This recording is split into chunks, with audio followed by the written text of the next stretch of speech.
ये कहानी छगनपुर नाम के एक छोटे से गांव की है, जहां अजय नाम का एक गरीब किसान रहता था।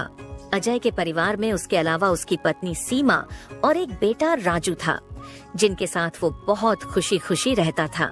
अजय के पास गांव में अपनी एक जमीन थी, जहां पर खेती कर वो अपने घर का पालन पोषण करता था। परंतु अब उसकी वो जमीन पहले की तरह उपजाऊ नहीं रही थी। धीरे धीरे उसकी जमीन से फसल की पैदावार भी कम होने लगी थी। एक दिन इसी चिंता में वो अपने जमीन के पास बैठा होता है और कमाने का कोई और जरिया सोचने लगता है। दिन प्रतिदिन मेरे इस जमीन से उगने वाली फसल कम होते जा रही है। लगता है मुझे अब कोई दूसरी जमीन लेकर काम करना होगा, या तो कोई और जरिया ढूंढना होगा कमाने का। पर अब मैं इस जमीन के भरोसे नहीं रह सकता हूँ। चलो एक बार चल के सीमा से राय लेकर देखता हूँ वो क्या कहती है इस बारे में। अजय तुरंत खेत से अपने घर की तरफ चल पड़ता है। घर पहुंचकर वो सबसे पहले अपनी पत्नी सीमा को आवाज लगाता है। सीमा जरा यहाँ आना, तो तुमसे एक जरूरी बात करनी है। अजय की आवाज सुनकर सीमा वहाँ आ जाती है। बोलिए, आपने मुझे बुलाया क्या? हाँ सीमा, मुझे तुमसे एक जरूरी विषय पर बात करनी है और तुम्हारी राय जाननी है। हाँ बोलिए, क्या बात है? सीमा, तुम तो जानती हो हमारी जमीन अब पहले की तरह इतनी उपजाऊ नहीं रही है, और अगर मैं ज्यादा खाद वगैरह डालने की कोशिश करूंगा तो कहीं उसकी मिट्टी और खराब ना हो जाए। इसलिए सोच रहा हूँ कि कुछ समय के लिए उस जमीन पर खेती करना छोड़ दूं। हर साल थोड़ी थोड़ी खाद उसमें डालता रहूंगा, जिससे कुछ सालों बाद वो पहले की तरह उपजाऊ हो जाएगी। फिर उसमें खेती करना शुरू कर दूंगा। हाँ, ये ठीक रहेगा।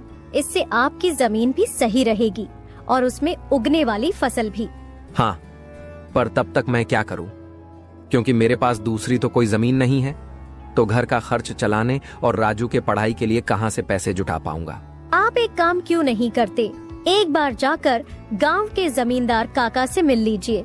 वो तो बहुत अच्छे और नेक दिल है, वो आपकी जरूर कोई मदद करेंगे। हाँ सीमा, ये ठीक रहेगा, क्योंकि काका अगर कोई नया काम भी करने बोलेंगे तो वो उसमें भी मेरी मदद कर देंगे। ठीक है सीमा, तो मैं कल सुबह सुबह ही काका से मिलने उनके घर चला जाऊंगा।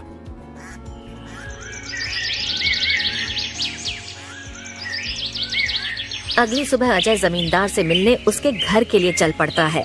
जमींदार के घर के बाहर पहुंचकर वो जमींदार को आवाज लगाता काका, है। क्या आप घर पर हो? अजय की आवाज सुनकर जमींदार बाहर आता है। अरे आओ अजय बेटा, बोलो क्या हुआ, कुछ काम था क्या? हाँ काका, आपकी एक मदद चाहिए थी। हाँ बोलो ना बेटा, मैं किस प्रकार तुम्हारी मदद कर सकता हूँ? अजय फटाफट से जमींदार को अपने खेत की हालत बता देता है। तो इसमें परेशान क्या होना बेटा? काका, मेरे पास एक ही जमीन है जिस पर खेती कर मैं अपने घर का खर्च चलाता हूँ, और मैंने आज तक खेती के अलावा कोई दूसरा काम भी कभी किया नहीं। तो अब यही नहीं समझ रहा है मैं क्या करूँ। बेटा, खेती के अलावा दूसरा काम क्यों करना? तुम एक काम करो, मेरे पास गांव के बाहर एक जमीन है, तुम उस पर खेती करो। काका, पर इससे तो आपका नुकसान हो जाएगा। नहीं बेटा, कोई नुकसान नहीं होगा। इसी बहाने तुम मेरी जमीन की देख रेख भी करोगे, क्योंकि अब तो मेरी उम्र भी हो गई है और मेरा बेटा भी शहर में रहता है, तो इससे तुम्हारा भी भला हो जाएगा और मेरी भी थोड़ी जिम्मेदारी कम रहेगी। ठीक है काका, अगर ऐसी बात है तो मैं कल से ही उस खेत पर काम करने चला जाऊंगा। अजय जमींदार को धन्यवाद कहकर वहाँ से अपने घर के लिए निकल जाता है। अजय अपने घर पहुंचकर सीमा को सारी बात बता देता है। ये तो बहुत अच्छा है, यानी आपकी सारी चिंता ही खत्म हो गई। हाँ सीमा, अब मैं काका के खेत पर बहुत मेहनत करूंगा और कोशिश करूंगा कि एक दो और खेत खरीद लूं, क्योंकि भविष्य में ऐसी समस्या आए तो उसके लिए हम तैयार रहे।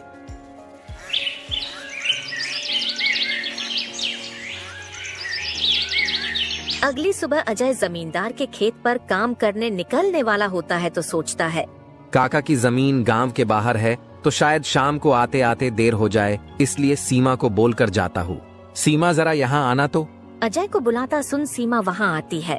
बोलिए, आपने बुलाया मुझे? हाँ सीमा, सुनो, काका का खेत गांव के बाहर है, तो मुझे शाम को घर लौटने में थोड़ी देर भी हो सकती है। तो अगर मुझे देर हो जाए तो तुम और राजू खाना खाकर सो जाना। ठीक है, पर अपना ध्यान रखना। और हाँ, 1 मिनट रुकना, मैं आपके खाने का डिब्बा लेकर आती हूँ। वो